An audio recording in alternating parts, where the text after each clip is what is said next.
श्रीदेवी और जयाप्रदा को आज कौन नहीं जानता। दोनों ही अदाकारा 80 के दशक की नामी हीरोइन थी, जिनके साथ सभी बड़े डायरेक्टर्स और प्रोड्यूसर्स काम करना चाहते थे। दोनों साउथ इंडियन थी और दोनों हिंदी फिल्मों में काम करने से पहले साउथ में कई हिट फिल्में दे चुकी थी। And you will not believe it कि दोनों ही गजब की क्लासिकल डांसर्स भी थी।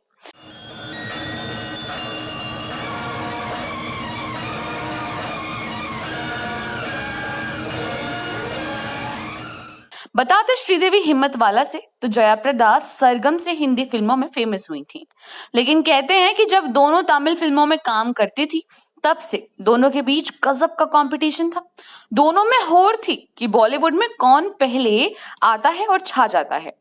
अब फिल्म सरगम में जयाप्रदा के हीरो ऋषि कपूर थे। आप मानेंगे नहीं कि जयाप्रदा की खूबसूरती देखकर सत्यजीत रे ने उन्हें एक सबसे खूबसूरत हिंदुस्तानी चेहरा कहा था, जबकि श्रीदेवी की हाइट जयाप्रदा से अच्छी थी। कुल मिलाकर जब दोनों हिंदी फिल्मों में काम करने लगी तो उनके बीच कंपटीशन और ज्यादा स्ट्रांग होता चला गया और दूरियां और ज्यादा बढ़ती चली गईं। श्रीदेवी और जयाप्रदा ने कुल 8 फिल्मों में साथ में काम किया है, लेकिन सेट पर वो आमने सामने बैठकर भी एक दूसरे से बात नहीं किया करती थी। शूटिंग के बाद एक दूसरे का चेहरा भी देखना दोनों को गवारा नहीं था।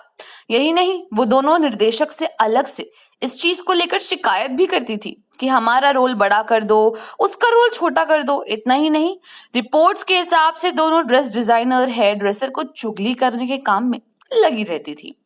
अब जाहिर सी बात है कि दोनों के बीच की ये अनबन कुछ ज्यादा ही बढ़ गई। इसी से जुड़ा एक दिलचस्प किस्सा है जो मैं आपको सुनाती हूँ।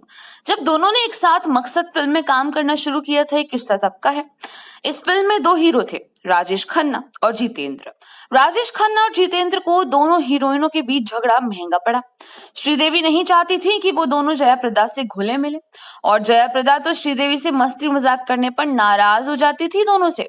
शूटिंग शुरू होने से पहले एक दिन श्रीदेवी और जयाप्रदा के बीच कॉस्ट्यूम को लेकर तनातनी हो गई। दोनों को लग रहा था कि दूसरे का कॉस्ट्यूम उनसे बेहतर है। दोनों ड्रेस डिजाइनर से झगड़ने लगी। अब बात इतनी बिगड़ गई थी कि दोनों हीरोइनें आमने सामने आ गई।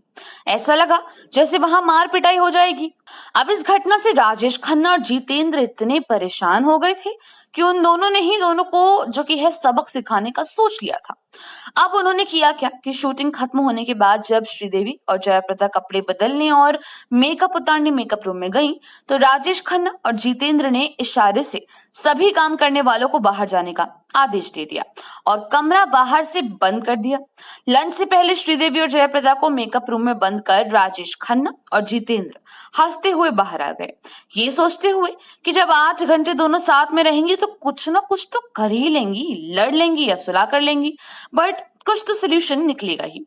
लेकिन जब शाम तक कमरे से कोई आवाज नहीं आई तो सब डर गए और जब कमरे का दरवाजा खोला तो ये देखकर सब चौंक गए कि जैसा कमरा बंद करते समय दोनों को छोड़ा गया था, वैसे ही एक दूसरे के अपोजिट फेस किए दोनों हीरोइनें मुंह फुलाए बैठी थी। बाद में दोनों एक्ट्रेसेस की दोनों हीरो ने अच्छी क्लास ली, पर आपस में उनके रिश्ते खट्टे ही रहे। पूरे 25 साल तक जयाप्रदा और श्रीदेवी में कोल्ड वॉर चला। इस बीच दोनों की शादी हुई, फैमिली बनी, उम्र भी हो गई। हालांकि जयाप्रदा हमेशा यही मानती रही कि श्रीदेवी उनसे बेहतर एक्ट्रेस थी।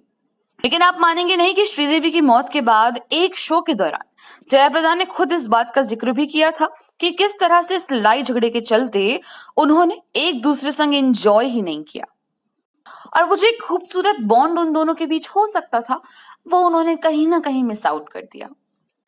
So, this is it for today. We will meet in another video soon. Till then, bye bye.